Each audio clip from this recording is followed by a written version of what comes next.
ये बला टल जाएगी मुकेश, ये बला जल्दी टल जाएगी। कितनी जल्दी रामनाथ जी? बहुत जल्दी। एक अरसे से बुरा समय ही चल रहा है, ये दशा कब तक चलेगी?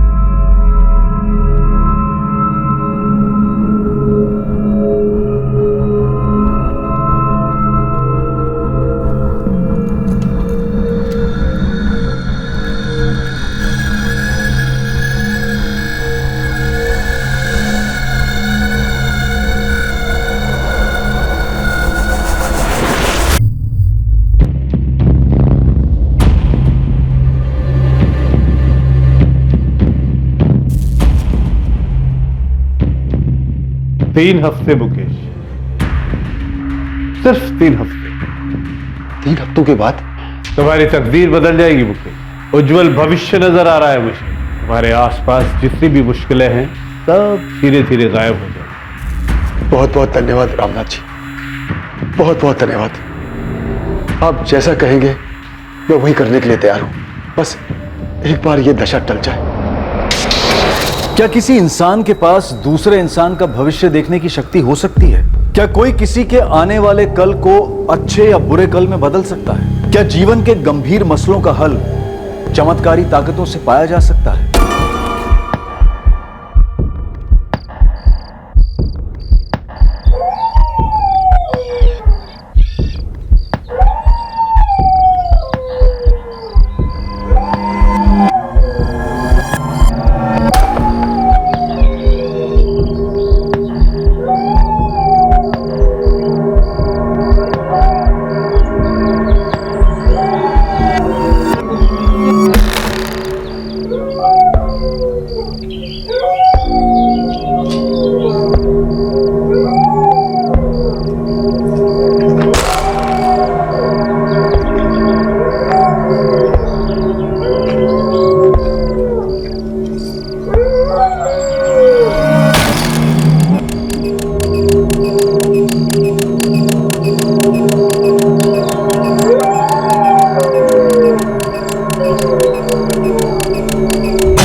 फोन भी नहीं उठा रहे रामनाथ जी। 3 दिन से ताला लगा है रामनाथ जी के घर पर। ऐसे कहीं जाती थी तो गायत्री भाभी हमेशा मुझे बताती थी, इस बार किसी को नहीं बताया। दूध वाला भी पूछ रहा था कब आ रहे हैं ये लोग। वो रामनाथ जी के चेले, वो लक्ष्मण और धीरज, वो भी आकर लौट गए। सरला, 2-3 दिन पहले रात को जो हो रहा था वो अजीब था। क्या हो रहा था? वो गली में कुत्ता कितने अजीब तरह से रो रहा था, कुछ मनहूस हो रहा था। ये कैसी बातें कर रहे हो? आप भी रामनाथ जी की तरह बातें करने लगे हो। मुझे यहाँ कुछ ठीक नहीं लग रहा है। मैं रामनाथ जी के छोटे भाई आनंद को फोन लगाता हूँ।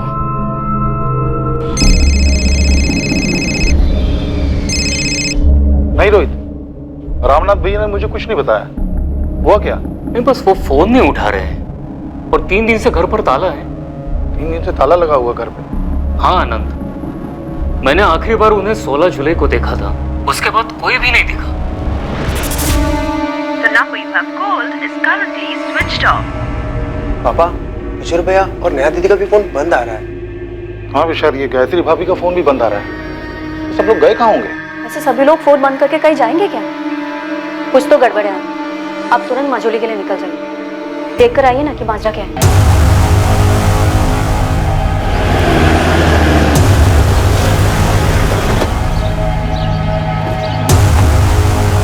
सर, मैं आनंद दीक्षित, रामनाथ दीक्षित का छोटा भाई। हो सकता है वो किसी ऐसी जगह पर गए हों जहां मोबाइल का नेटवर्क ना मिलता हो। नहीं सर, ये रोहित जी हैं, भैया के पड़ोसी। सर, ये धीरज है, ये लक्ष्मण है, भैया के शिष्य हैं। इनमें से किसी को भैया ने कुछ बताया नहीं कहीं जाने के प्लान के बारे में। तो आप चाहते हैं कि हम ताला तोड़े और अंदर देखें? मुझे लगता है यही ठीक रहेगा सर।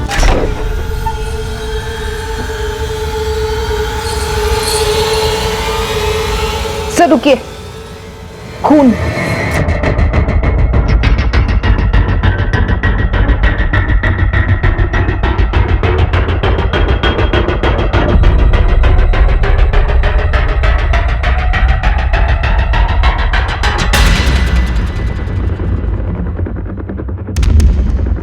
भाविका, अंदर देखो। Yes sir.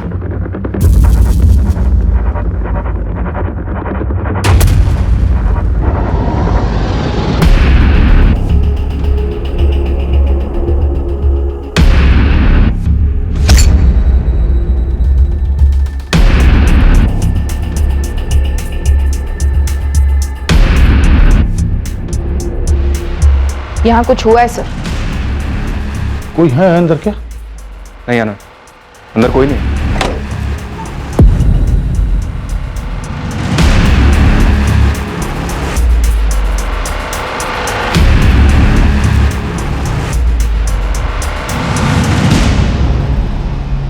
यहाँ जिस तरह से कपड़े बिखरे हुए हैं, लग रहा है जैसे कोई कुछ ढूंढ रहा था।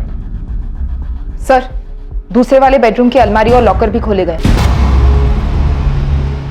सर, अलमारी आधी खुली हुई थी, लॉकर भी मैंने खुला पाया, पूरा खाली। ये रामनाथ जी तिजोरी में जेवर कैश कुछ रखते थे क्या? होंगे सर। रामनाथ भैया के जितने क्लाइंट हैं, मतलब जितने लोग मिलने आते हैं, वो कैश में पेमेंट करते हैं। कभी कभार तो गोल्ड में पेमेंट होती है। गोल्ड में? जी सर, लेकिन हुआ क्या है यहाँ? मेरे भैया भाभी और उनके बच्चे कहाँ हैं?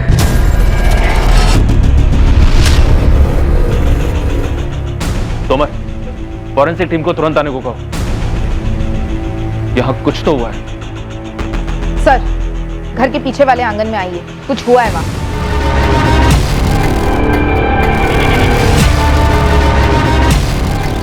सर, यहाँ खुदाई हुई, फिर ढका गया है, फ्रेश लगता है।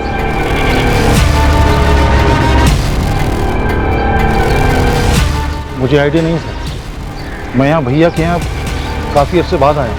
और ये जमीन कुछ ज्यादा ही खोदी गई है सर। सर, घर के अंदर खून के धब्बे तो हैं, लेकिन कोई लाशें नहीं। हो सकता है यहाँ।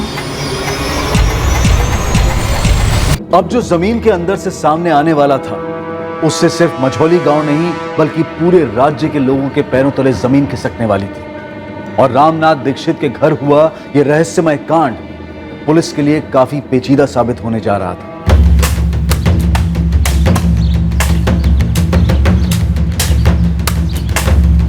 आराम से खोदो, आराम से।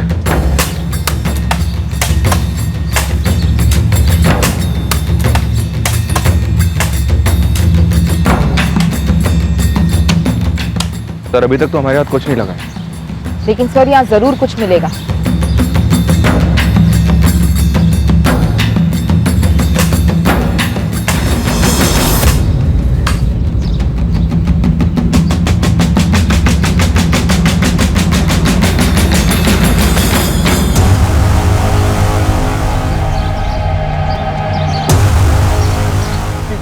ये तो रामनाथ भैया है।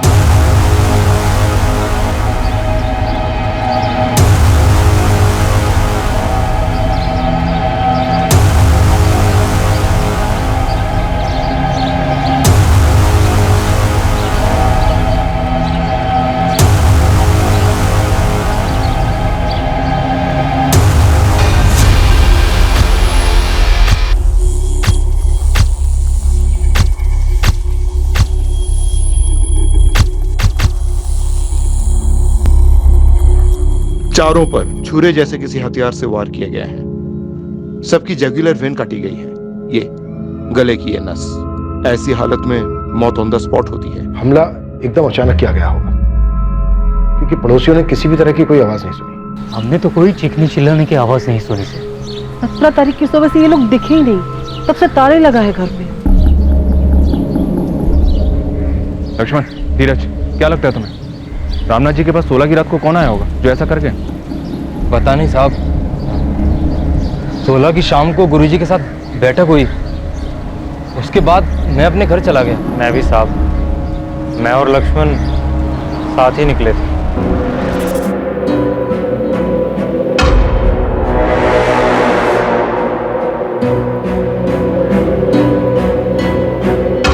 लक्ष्मण, उस रात कोई आने वाला था क्या रामनाथ जी से मिलने? गुरुजी ने तो ऐसा कुछ बताया नहीं।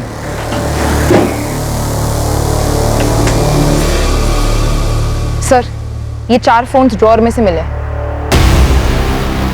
इन्हीं चारों के होंगे, रामनाथ जी, उनकी वाइफ गायत्री और बच्चे नेहा और किशोर। कम से कम 72 घंटे। 72 घंटे, इससे ज्यादा हो भी नहीं सकते, क्योंकि 16 जून की शाम को इन सबको देखा गया था और 17 तारीख से घर पर ताला लगा है। अजीब बात है इंस्पेक्टर, 16 की रात 4-4 कत्ल होते हैं, लेकिन पड़ोसी को भनक तक नहीं लगी।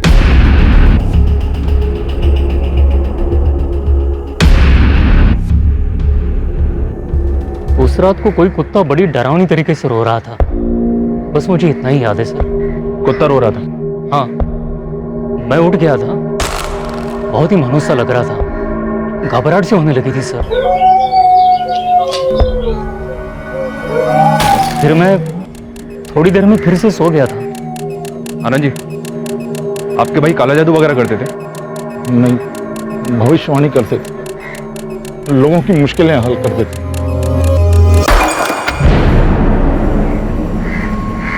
तुम दोनों रामनाथ जी से क्या सीख रहे थे?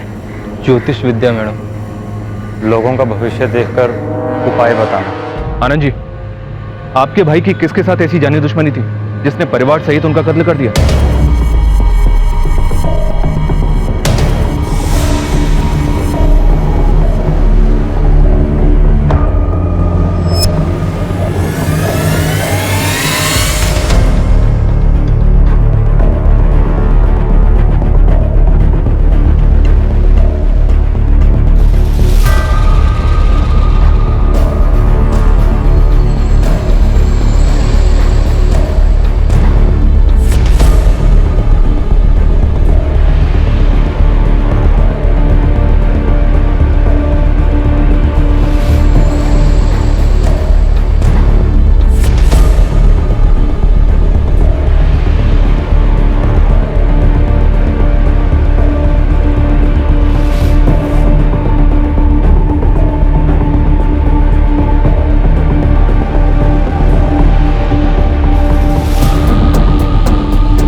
चारों फोन्स पासवर्ड प्रोटेक्टेड हैं। ट्रैक करने के लिए जबलपुर भेज रही हूँ। गुड।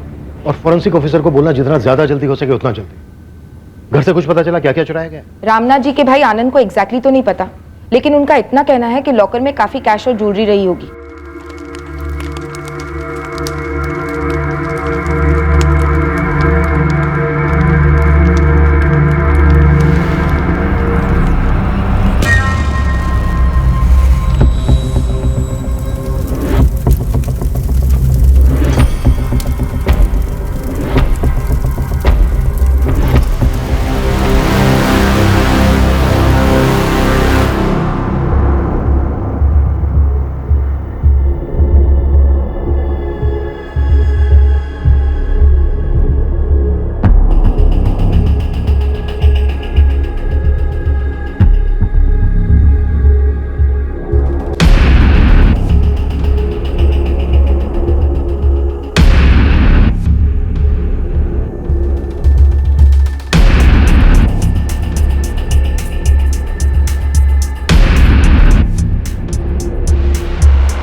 रामनाथ जी संदूक की चाबी अपनी कमर से बांध कर रखते थे, क्यों? हाँ साहब, ये संदूक कोई और खोलता नहीं था, सिर्फ गुरुजी ही खोलते थे। अब तुम खोलो, ये लो, खोलो।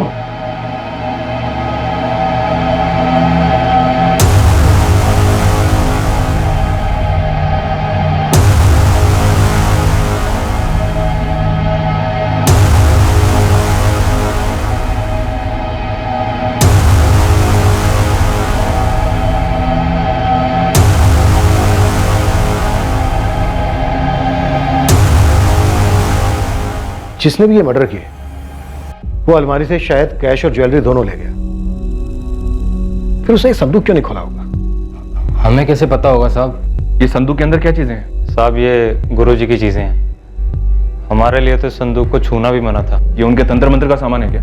साहब हमें सच में नहीं पता। लक्ष्मण, धीरज, ऐसा कौन हो सकता है जो तुम्हारे गुरुजी और उनके पूरे परिवार की हत्या कर दे? साहब मुझे नहीं लगता ऐसा कोई था, और अगर कोई था तो मुझे कोई अंदाजा नहीं है। साहब मुझे भी नहीं पता गुरुजी और उनके परिवार को कोई क्यों मारेगा। वो तो बहुत भले आदमी थे, उन्होंने तो कभी किसी का बुरा भी नहीं किया। तुम दोनों का इस घर में बराबर आना जाना था। अब तुम दोनों हमें ये बताओ, ऐसा और कौन है जो हमारी मदद कर सकता है? वो गोपाल से आपने बात की? गोपाल जोशी। गोपाल रामनाथ दीक्षित के शिष्य हो तुम? जी, काफी कुछ सिखाया है गुरुजी। उनकी दी गई विद्या से, उनकी कृपा से आज मेरे खुद का व्यवसाय जम गया। आखिरी बार कब मिले थे रामनाथ दीक्षित से? कुछ वर्ष पहले रास्ते पे मिले थे। हमेशा की तरह उनका मुस्कुराता हुआ चेहरा। गोपाल रामनाथ दीक्षित को गला काट के मार दिया गया। पूरे परिवार की हत्या कर दी गई है उनके।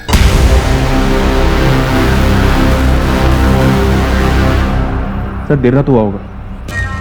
वो पड़ोसी रोहित कह रहा था कि उस रात को एक कुत्ता बहुत अजीब तरह से रो रहा था और काफी देर तक रो रहा था। इस तरह कुत्ते के रोने को अपशगुन माना जाता है, और रामनाथ तांत्रिक विद्याएं करता था। मनचंदा, ये खून के धब्बों के बीच की जो दूरी है ना, इन मर्डर्स की कहानी बयां कर रही है। कत्ल एक के बाद एक हुए।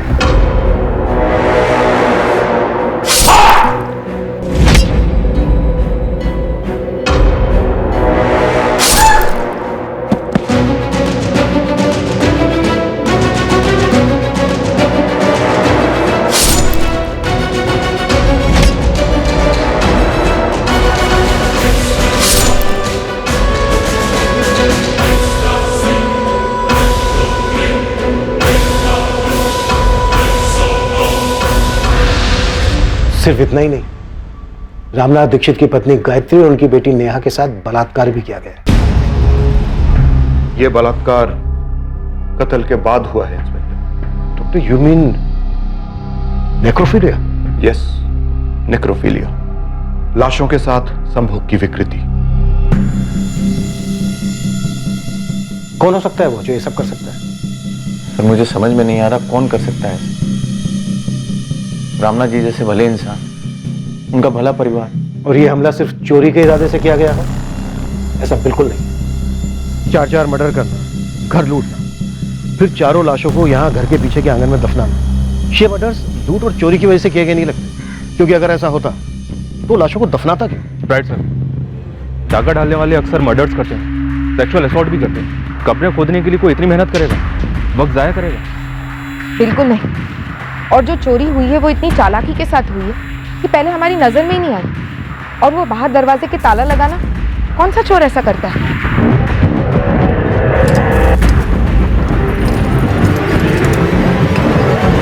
ये कोई निजी मसला है। या तो ये किसी जान पहचान वाले बहुत ही करीबी इंसान ने किया है, या फिर किसी से करवाया है बाकायदा डिटेल्ड इंस्ट्रक्शंस के साथ। कौन कहां पर होगा, क्या कैसे करना है, और क्या चीज कहां पर मिलेगी। लक्ष्मण और धीरज ने हमें बताया कि 1 साल पहले तक तुम अपने गुरु और उनके परिवार के काफी करीब थे। सर करीब था क्योंकि गुरु थे मेरे। जैसा कि मैंने आपको बताया कि आज मैं जो कुछ भी अपने पैरों पे खड़ा हूं तो सिर्फ गुरु जी की वजह से। कौन हो सकता है वो जो इतनी नफरत करता था उनसे? बोलो गोपाल।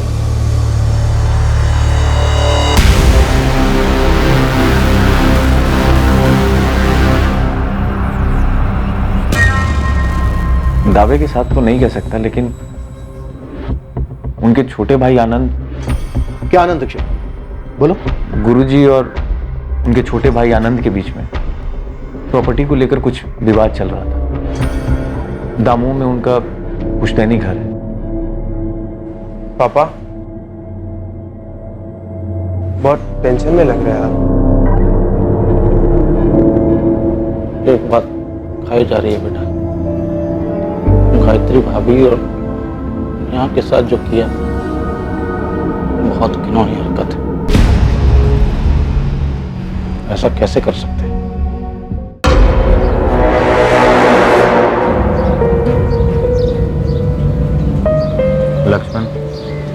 क्या तू भी वही सोच रहा है जो मैं सोच रहा हूँ?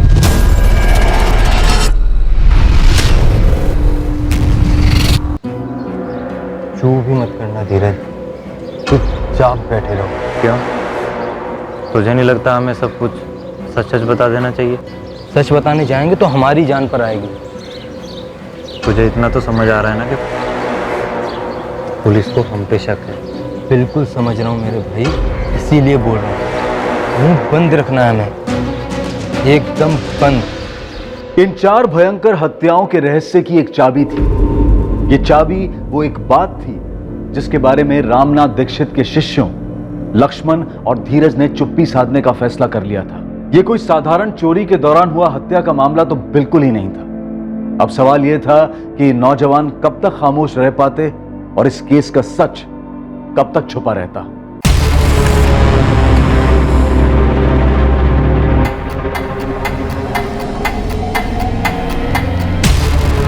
The number you have called is currently switched off.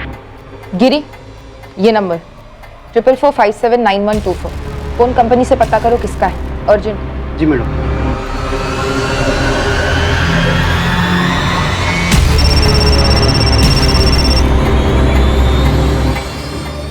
Hello, Kasturi Nagar police station से एएसआई भाविका शर्मा बोल रही हूँ। आप कौन हैं? जी मैं श्रेया गोयल बोल रही हूँ। तुम्हारी और किशोर दीक्षित की काफी बात होती थी फोन पर। जी हाँ, हम दोस्त थे। तो तुम्हें तो पता ही होगा किशोर दीक्षित का मर्डर हो गया है। जी हाँ, जानती हूँ।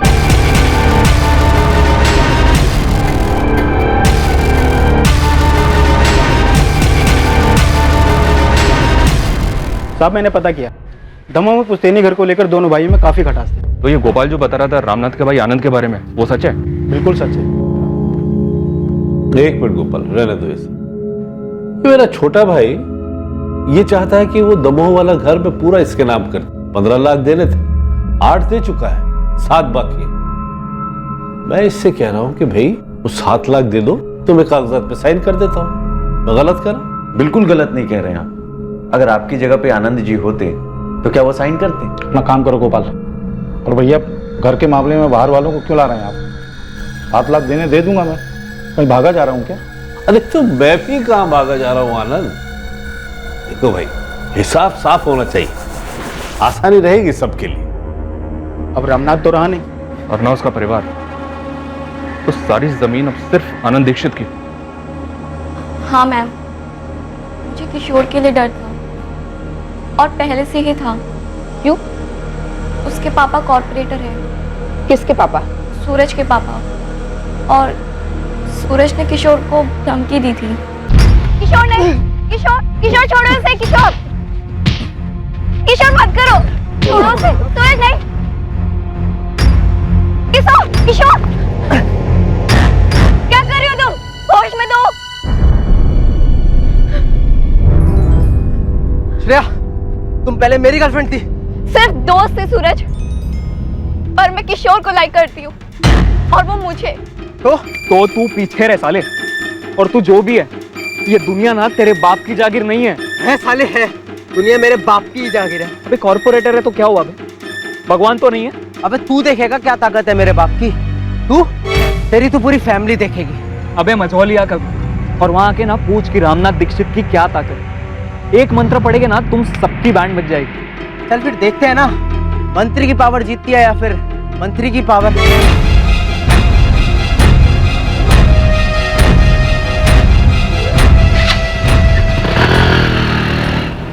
मैं किशोर के लिए डरती थी। सूरज ने किशोर को धमकाया था कि वो उसको और उसकी फैमिली को सबक सिखाएगा। जब 3 दिन तक मैं किशोर से कांटेक्ट नहीं कर पाई, उस दौरान मुझे सूरज मिला।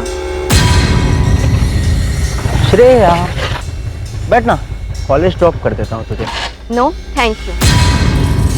अच्छा सुन ना यार, वो नहीं दिख रहा, क्या नाम था उसका? हाँ किशोर, कहाँ गया? सूरज, किशोर कहाँ है? मुझे क्या पता, ध्यान लगाकर बैठा होगा ना अपने बाप जैसी पावर पाने के लिए। मैं पूछ रही हूँ किशोर कहाँ है? देख श्रेया, तेरे लिए अच्छा यही रहेगा कि तू भूल जा उसको। तू मेरी है, लौट आ मेरे पास, तुझे वापस आना ही होगा। तुम्हें लगता है सूरज का कोई हाथ है इस हत्याकांड में? वो बहुत पावरफुल लोग हैं, उनके कनेक्शंस ऊपर तक हैं, वो कुछ भी कर सकते हैं या करवा सकते हैं मैम।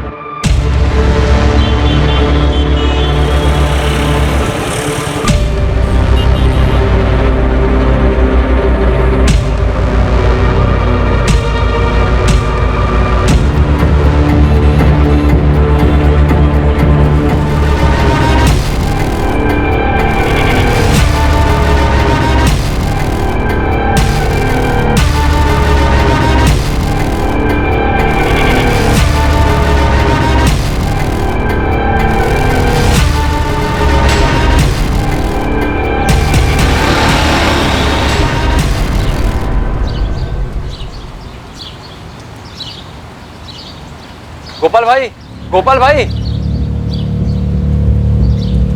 भैया, वो लक्ष्मण और धीरज मिलने आए हैं।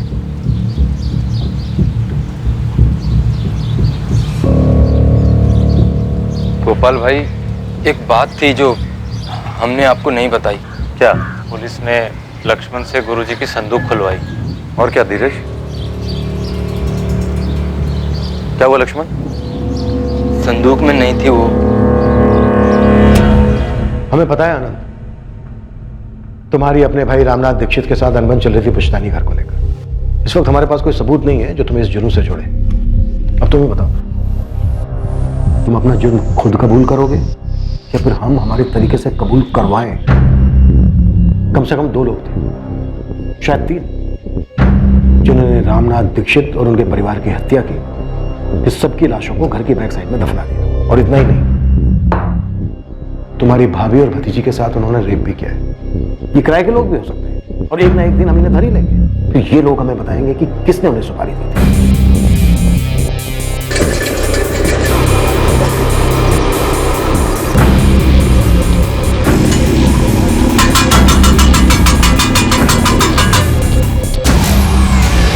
उस गोपाल ने चुगली की।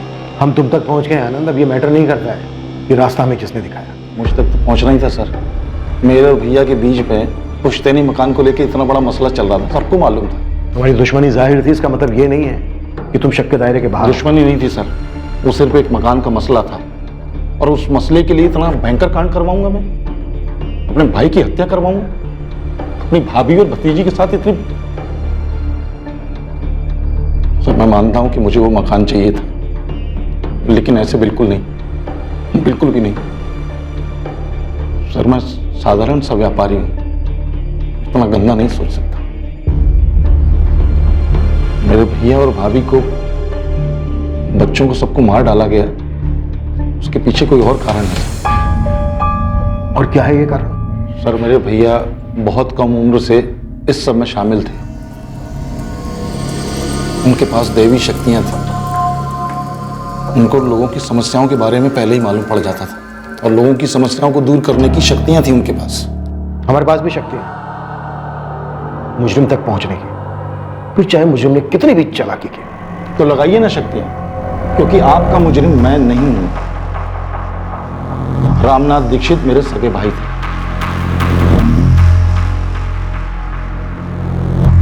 माधव रघुवंशी नाम है सर। रामनाथ की बेटी नेहा के कॉल रिकॉर्ड्स में काफी बार आया है। 16 जुलाई को उसे आखिरी कॉल इस माधव रघुवंशी के फोन से ही गया था। माधव, अब हमारे पास बस एक ही रास्ता है। मैं कब से तैयार हूँ। तुम तैयार हो? ठीक से सोच लो, सच में तैयार हो? मैं तैयार हूँ। मैं तुम्हारी होने के लिए कुछ भी कर सकती हूँ। तो आज रात कर दें? हाँ, जब बोलो तब। 16 जुलाई की रात को फैमिली का एक कॉल्स में से ये लास्ट कॉल था? जी सर। इस माधव को ले आओ। हो सकता है नेहा ने माधव को कुछ बताया हो, उस रात कुछ हुआ हो इस कांड से। जी सर, माधव को मैं अभी बुलाती हूँ। और sir Manchanda sir corporator Dharmendra Gupta के बेटे सूरज गुप्ता को उठाने गए।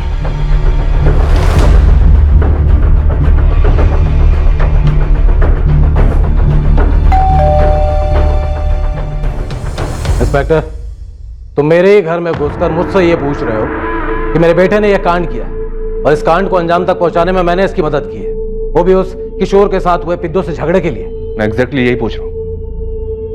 आप कोऑपरेट करेंगे तो सबके लिए अच्छा होगा। काफी बहादुर हो सब इंस्पेक्टर कुशल मनचंदा। उस श्रेया ने कान भरे ना आपके, लेकिन उसने ये तो नहीं बताया होगा कि उसके किशोर ने क्या धमकी दी थी मुझे। किशोर और उसके परिवार वाले मारे गए, हत्या उनकी हुई है।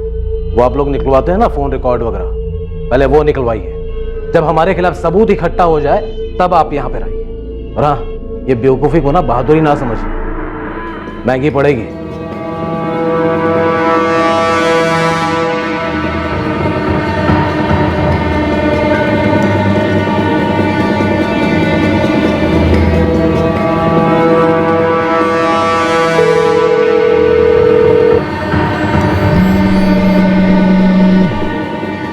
तुझे दिखता क्यों नहीं है? हमारी तकदीर में था मिलना, और तकदीर ही मिला रही है हमें।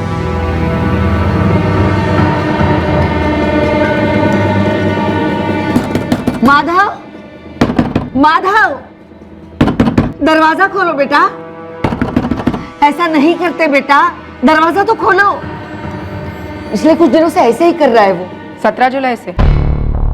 हाँ, ऐसे ही कुछ। माधव, पुलिस, दरवाजा नहीं खोलोगे तो हम तोड़कर अंदर आएंगे। जरूरी बात करनी है तुमसे। मैंने कुछ नहीं किया, मुझसे क्या बात करनी है? कुछ नहीं किया तो सामने क्यों नहीं आ रहे हो?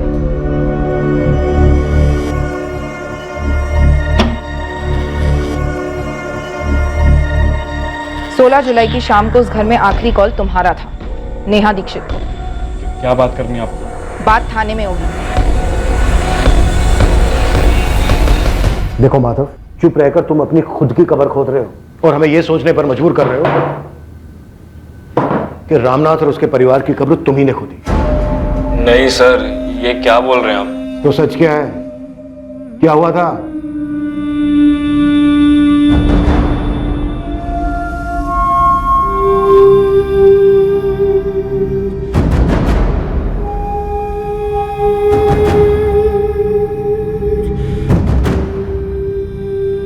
सर, नेहा और मैंने उस साथ भागने का प्लान बनाया था।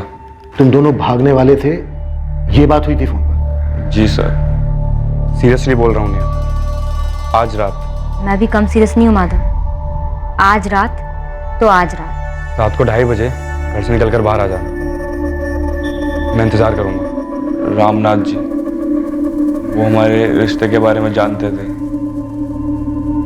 सख्त खिलाफ थे वो। सारी दुनिया का भविष्य देखता हूँ, तो क्या खुद की बेटी का भविष्य नहीं देखूंगा?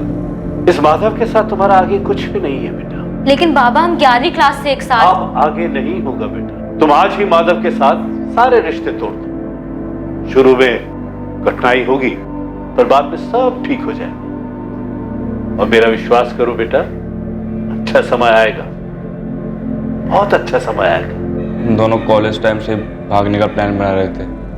उस रात हम दोनों ही जोश में थे। मैं थोड़ी देर पहले उसके घर के बाहर इंतजार कर रहा था, लेकिन सर वो आई ही नहीं। फिर मैंने सोचा कि घर के अंदर जाऊं। घर पे ताला देखकर मैं शॉक रह गया। एक अजीब सा डर भी लग रहा था कि शायद उन्होंने बाहर आते हुए उसे पकड़ लिया और कहीं लेके उसे छुपा दिया है सर। नेहा का फोन ऑफ जा रहा था सर, और डर के मारे मेरी जान भी जा रही थी। और फिर मैंने सुना कि क्या हुआ था वहां। मैंने नेहा को खो दिया सर। मैं प्यार करता था उससे, शादी करने वाले थे हम।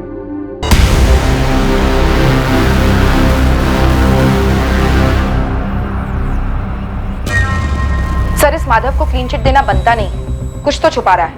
उसी रात भागने का प्लान बनाना अटपटा लगता है।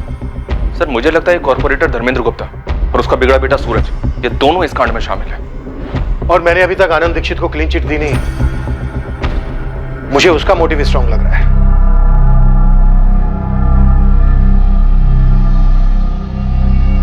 पूछना तो नहीं चाहिए, फिर भी पूछ रही हूँ। क्या यह घर अब पूरा आपके नाम पे हो जाएगा ना? पूछना नहीं चाहिए था और सोचना भी नहीं चाहिए था। अब सोच लिया है, पूछ लिया, तो एक बात ध्यान से सुनो। या मोहल्ले की औरतों के साथ गपशप में इस बात का जिक्र गलती से भी नहीं आना चाहिए। दुनिया भर के लोगों को आने वाले खतरे की चेतावनी देते रहे भैया, और अपने ऊपर टूटने वाले खतरे को भांप नहीं पाए। क्या पुलिस को संदूक में से यंत्र मिला?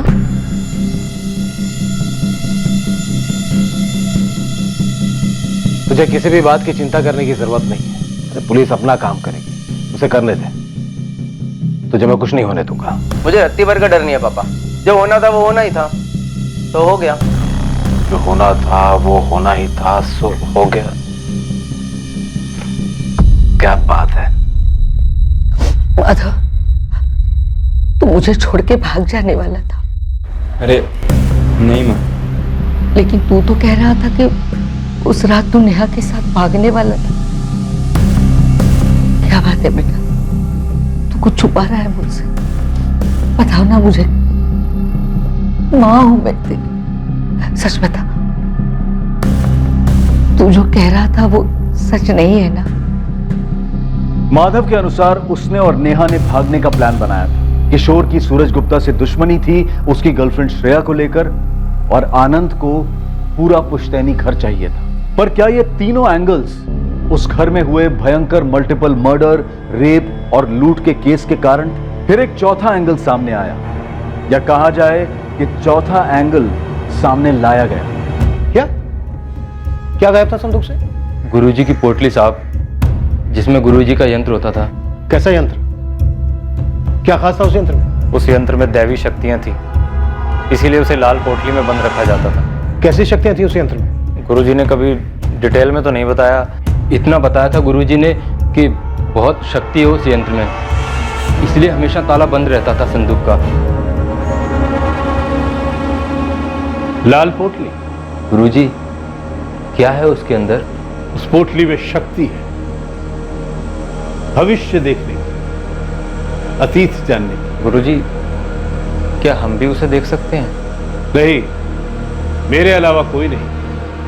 तुम दोनों से पहले भी कई लोगों ने उसके बारे में मुझसे पूछा, उसे छूने के लिए, उसे देखने के लिए, लेकिन कोई फायदा नहीं। वो सिर्फ मेरे लिए बनी। दूसरों की जिंदगियों का भूत, वर्तमान, भविष्य जानना इस विद्या का सबसे कठिन लक्ष्य। विचलित मन इस विद्या का दुश्मन है। तुम दोनों का मन भी आज विचलित है, ये जानने के लिए कि इस पोटली में क्या है।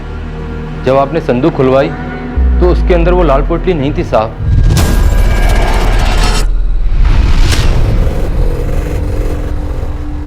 और ये बात तुम लोग अब हमें बता रहे हो? साहब, हम डर गए थे। हमें लगा कोई है जो इस यंत्र की ताकत को जानता है, उसी ने उसे चुराया है, और अब गुरुजी की शक्तियां उसके अंदर भी आ गई हैं। और हमने मुंह खोला तो वो हमें कुछ कर सकता है।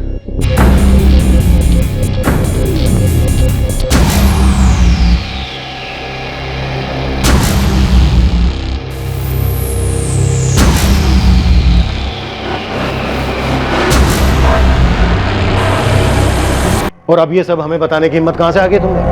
हाँ? तुम दोनों ये खुद बताने आए हो या किसी ने भेजा तुम्हें? हमें किसी ने नहीं भेजा, हम खुद ही आए हैं। काफ़ी डरे हुए थे, फिर सोचा नहीं, हमारे गुरुजी की आत्मा हमारी रक्षा करेगी, पुलिस को सच बताना ज़रूरी है, इसलिए आ गए। और साहब, जो आदमी ऐसा कर सकता है वो एक तांत्रिक ही होना चाहिए, और वो साहब हम दोनों को लगता है कि वो... क्या वो? कौन तांत्रिक हो सकता है वो? क्या वो? कौन तांत्रिक हो सकता है वो? वो गोपाल जोशी हो सकते हैं।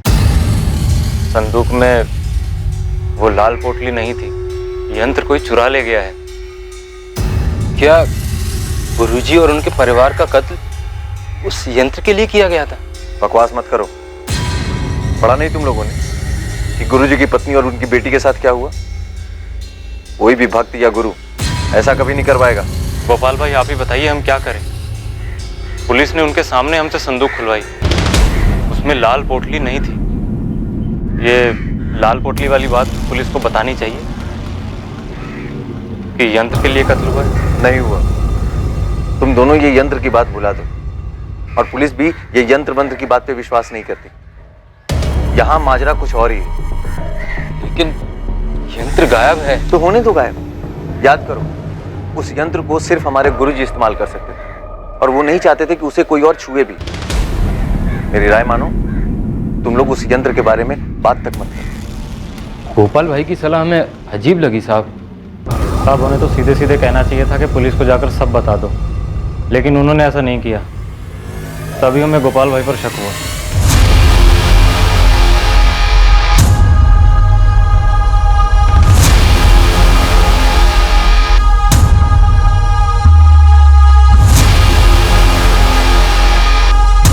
यंत्र? क्या बकवास है सर? सर आस्था है लोगों की। जो ये रामनाथ करता था वैसे तो बहुत सारे तांत्रिक करते हैं, लेकिन सर इस रामनाथ के पास काफी लोग आते थे इस यंत्र के जरिए अपनी भविष्यवाणी को सुनने के लिए, अपने बुरे वक्त को टालने के उपायों को जानने के लिए। लेकिन ये यंत्र दिखता कैसा है और किस चीज का बना है? कि धीरज और लक्ष्मण का अचानक हमारे पास आकर इस यंत्र के बारे में बताना, अगर ये जेन्युइन टिप नहीं है तो फिर ये क्या है और क्यों है? संदिग्धों की सूची में अब एक नया नाम जुड़ा। क्या इस नए संदिग्ध गोपाल का सामने आना दरअसल पुलिस को गुमराह करने की एक चाल थी, ताकि वो लोग जो पहले से पुलिस के रडार में हैं वो बच निकले? क्या किसी इंसान के पास ऐसी चमत्कारी शक्तियां हो सकती हैं जिससे वो किसी दूसरे इंसान के अतीत को पढ़ सकता है और उसके भविष्य को देख सकता है? रामनाथ दीक्षित के संदूक से एक रहस्यमयी लाल पोटली भी चोरी हुई थी, जिसमें ये तथाकथित जादुई यंत्र था जिसे रामनाथ हमेशा सबसे छुपाए रखते थे। इस मल्टीपल मर्डर और रेप केस के पीछे असली कारण क्या था?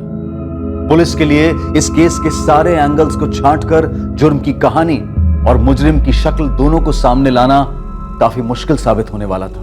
लेकिन पुलिस असली गुनहगार तक पहुंची और जब इस गुनाह का असली मकसद सामने आया तो सब के सब बुरी तरह से हिल गए। हम इस केस को अंजाम देंगे कल रात इसके दूसरे और आखिरी भाग में। अब मैं अनूप सोनी आपसे विदा लेता हूं, फिर मुलाकात होगी।